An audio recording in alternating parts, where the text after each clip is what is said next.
I am back, and I like I like things that are modular and malleable.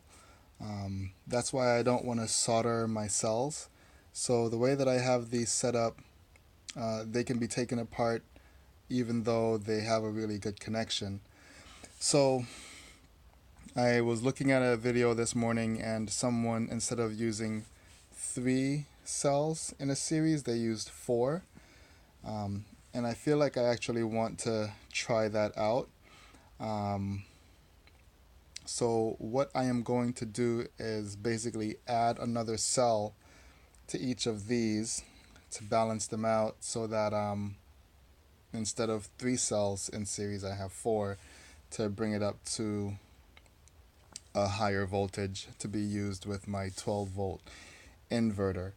Now, the issue normally is that with the 12-volt inverter, the one that I have doesn't like to see more than 15.5 volts. And when these are fully charged, it's about 16, it's over 16 volts. So, my idea about how to just, you know, get the charge to be less than the voltage that the inverter wants to see is basically to charge up three of these to full voltage, and then just have one of these that is not fully charged, and then balance that entire set, so it brings down the the cell voltage to below 16, and then I'll use those four for the 12-volt cell. So that's what I'm gonna work on setting up right now. So I like this design because if you're in an area where you don't have a lot of electricity, then you can use it. And let me see here. Let me see that okay.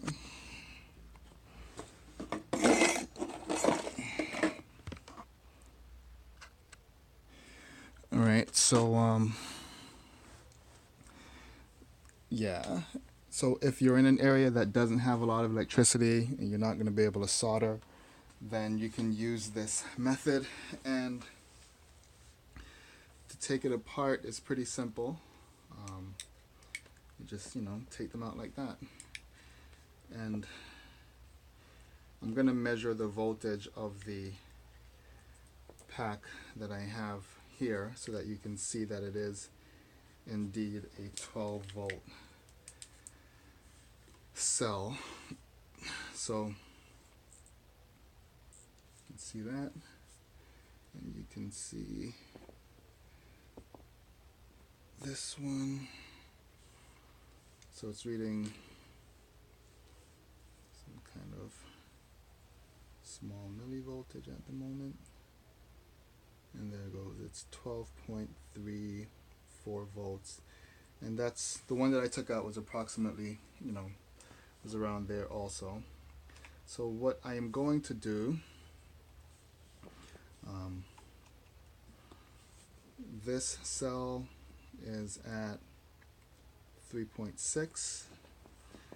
These cells are going to be over 4 because I have them pretty fully charged here. So 4.08, 4.1, and 4.14. So they're not balanced. But what I'm going to do is put them all in here and let them balance out pretty much. So that one, this one, take the magnet off for now. This one,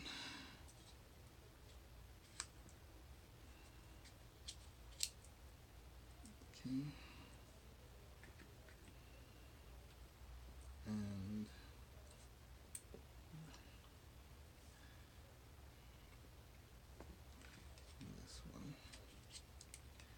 So now these are going to balance out, and they are going to be a little bit off their high charge. Um, so let's see what this is going to be at the end here. So each of them are going to be about 3.96 volts. And so 3.96 times 4, that's a little bit less than the 16 that I'm looking for. So it's a little bit higher than the 15.5, but maybe I should do this one instead. So maybe I'll just balance out this one as well in this pack, and that'll get the voltage down here, and then I'll put them back in series. So if I'm gonna have four of them, 3.9. So 3.9 times 4 is gonna be 12 plus 3.6, so that's gonna be 15.6. So 15.6 volts for this pack of 4 when they've all balanced out. Then I can use them in my inverter and just make sure that I don't drain it below 12 volts. Once it reaches below 12 volts, then I'm going to need to bring them back up. So that's my idea. I'll let you know how that works out, and yeah.